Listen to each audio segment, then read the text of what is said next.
ഒരു സഹോദരൻ ചോദിച്ചത്, ഇപ്പം നാട്ടിലൊക്കെ ധാരാളമായി വന്ധ്യതയ്ക്കുള്ള ചികിത്സ ഉണ്ട്. അതായത് കുട്ടികളില്ലാത്ത ആളുകൾക്ക് അവർക്ക് പല രൂപത്തിലുള്ള ചികിത്സകളുണ്ട്. അപ്പോൾ ആ ചികിത്സകളിൽ ശർഈയായി വിരുദ്ധമല്ലാത്തത് നമുക്ക് സ്വീകരിക്കുകയും ചെയ്യാം, അതിന് കുഴപ്പമില്ല.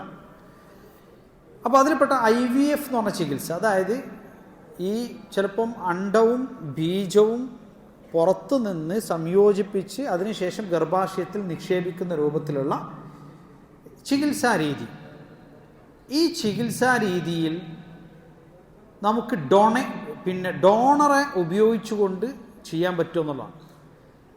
അവിടെ നമ്മൾ മനസ്സിലാക്കേണ്ടത്, ഈ മനുഷ്യൻ്റെ പ്രത്യുൽപാദനവുമായി ബന്ധപ്പെട്ട വിഷയത്തിൽ, അതുമായി ബന്ധപ്പെട്ട ഏത് വിഷയത്തിൽ, അണ്ഡം സ്വീകരിക്കുന്നിടത്താണെങ്കിലും അല്ലെങ്കിൽ ബീജം സ്വീകരിക്കുന്നിടത്താണെങ്കിലും എന്തു ചെയ്യാൻ പാടില്ല? ഡൊണേഷൻ പാടില്ല, നിഷിദ്ധാണ്. അത് ബീജാണെങ്കിലും അണ്ഡമാണെങ്കിലും രണ്ടാണെങ്കിലും, എഗ്സ് ആണെങ്കിലും അതേപോലെ തന്നെ സ്പേം ആണെങ്കിലും രണ്ടിനും ഡൊണേഷൻ പാടില്ല. ഇനി ഇതിൽ ആദ്യം നമ്മൾ മനസ്സിലാക്കേണ്ട ഒരു കാര്യം, ഒരാൾക്ക് ചിലപ്പോൾ ഒരു കുഴപ്പമില്ലെങ്കിൽ ചിലപ്പോൾ മക്കളുണ്ടായില്ല എന്ന് വരാം. കാരണം മക്കളെ കൊടുക്കുന്നത് ആരാ? റബ്ബാണ്. വയജ്അലു മൻ യശാഉ അഖീമ. ഒരാൾക്ക് കുട്ടികളുണ്ടായില്ല എന്ന് വിചാരിച്ചിട്ട് അത് അയാളെ പ്രശ്നമൊന്നുമല്ല. അള്ളാഹു ഉദ്ദേശിക്കുന്നവർക്ക് ദുക്കൂറിനെ കൊടുക്കുന്നു, ആൺകുട്ടികളെ കൊടുക്കുന്നു. അള്ളാഹു ഉദ്ദേശിക്കുന്നവർക്ക് പെൺകുട്ടികളെ കൊടുക്കുന്നു. ചില ആൾക്കാർക്ക് ആണിനെയും പെണ്ണിനെയും കൊടുക്കുന്നു. ചില ആൾക്കാർക്ക് കുട്ടികളെ നൽകാതെ പരീക്ഷിക്കുന്നു. വയജ്അലു മൻ യശാഉ അഖീമ. എന്താ അഖീം എന്ന് പറഞ്ഞാൽ? കുട്ടികളില്ലാത്തവരും ഉണ്ടാവും. അതൊക്കെ മനുഷ്യൻ്റെ അവസ്ഥകളാണ്, ആർക്കും വരാം.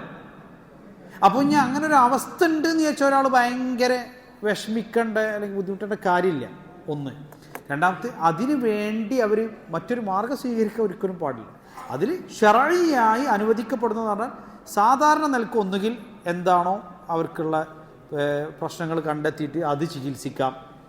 അതേപോലെ തന്നെ ആ ഭാര്യയുടെയും ഭർത്താവിൻ്റെയും അണ്ഡവും ബീജവും ഉപയോഗിച്ചിട്ട് എന്ത് ചെയ്യാം? ഗർഭധാരണം നടത്താം. അതിന് തന്നെ വിശ്വാസയോഗ്യമായ വിശ്വസ്തരായ ഡോക്ടർമാരെ മാത്രമേ അതിന് സമീപിക്കാൻ പാടുള്ളൂ.